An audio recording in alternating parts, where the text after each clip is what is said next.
Welcome to Markets Now. I'm Michelle Rook with DuWayne Bosse, Bolt Marketing. We are seeing on the close today, well, mostly higher prices, except for live cattle futures on the livestock side of the equation, and the grains mostly lower, except for Chicago wheat. And DuWayne, oh my gosh, more new contract lows in the corn market, 3-year lows.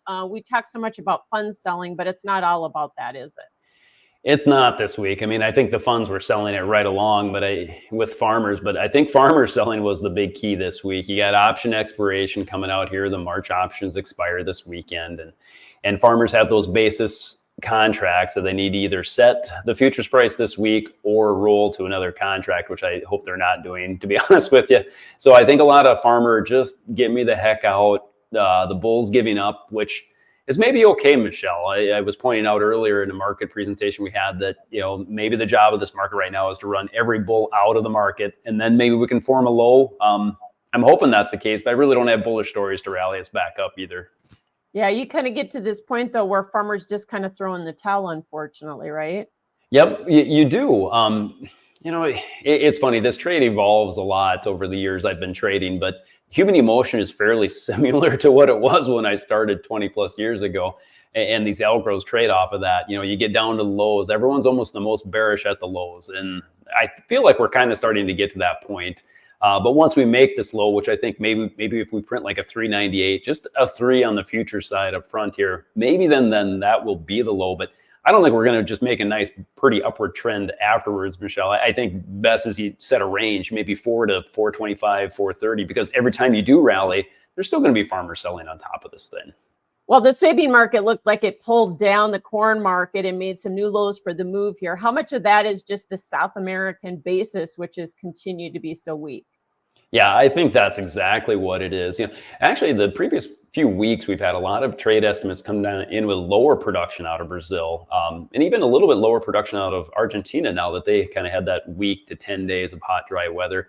But you'd think that would be a bullish story, but their basis and their cash price keeps dropping, meaning their farmers are selling and they're comfortable with the science crop they believe they have. And really that basis is key, Michelle. I mean, we can talk about the trade estimates all we want, but if they're undercutting us, our price kind of has to go lower to compete. And their weather actually has been fairly favorable, or at least non-threatening. And so do you think we continue to grind down? Do we make another contract low here or a new contract low?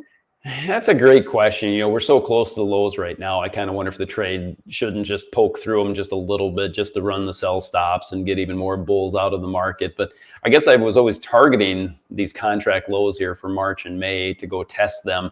I didn't have much of an idea of what happens afterwards. I told myself I didn't really want to be bearish after that point because our stocks are still tight here in the U.S. Now, they have been growing. I get it because of a little bit lower export demand, but I don't know if I want to be short soybeans going forward. I mean, remember, we need to gain 4 million acres, not lose 4 million acres. So it feels like we're getting a little cheap after we make new contract lows.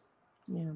So the wheat market had some early strength and gave up some of those gains, except for Chicago. Now, Chicago's actually kind of been building on this key reversal that we had on Tuesday. What's going on there? I don't know, but I like it. Actually, the news has been quite bearish in the wheat market. You've got Russia's wheat prices lower again. I think it's $5 per ton lower this week than last week. That's like at a 3-year low. Europe following right along. Everything's negative. Actually, the trade talk was that wheat prices have to go lower in the U.S. to just try to match up with all these other world global prices, and we're way overpriced. And then we rally. We tested the contract lows and we've rallied really nice. We're about 25, 30 cents off the lows. I think what it is, Michelle, is a few funds that are just tired of being short wheat. And that doesn't mean it's a bullish point here and we got to buy wheat, but them being tired of being short, that's a good sign anyway. I'll take any win I can in the wheat market. So can Chicago pull the other two classes with it?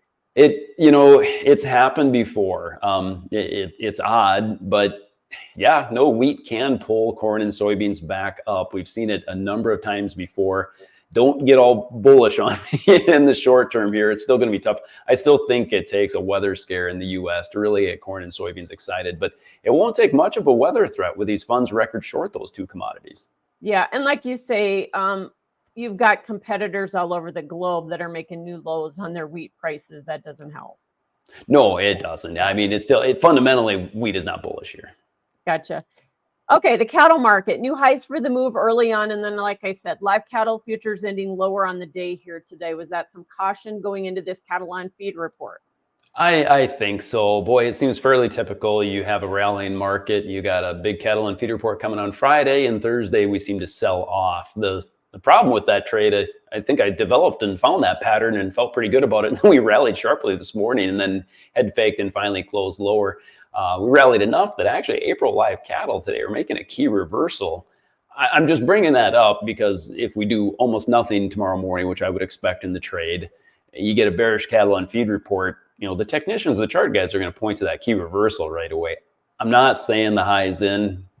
I think packers are desperate for cattle. I think they're killing any kill cows they can find to just get meat to put on the counter. But it's just an interesting setup for the big cattle on feed report. No doubt. You may have seen a little hedge pressure there. Maybe some of those producers a little cautious. Yep. The other thing, though, is that the packers have slowed chain speed. Psychologically, that is usually a negative for the market, although we've been holding up pretty well in light of that, don't you think?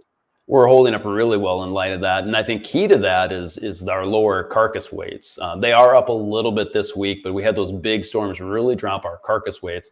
Normally, if the packers start slowing chain speed down, then we back up cattle in the feedlots and then we have to sell and it equals lower prices. But that's not the case here yet. That's why I'm reluctant to say that the highs are in. This still seems like a very bullish market to me.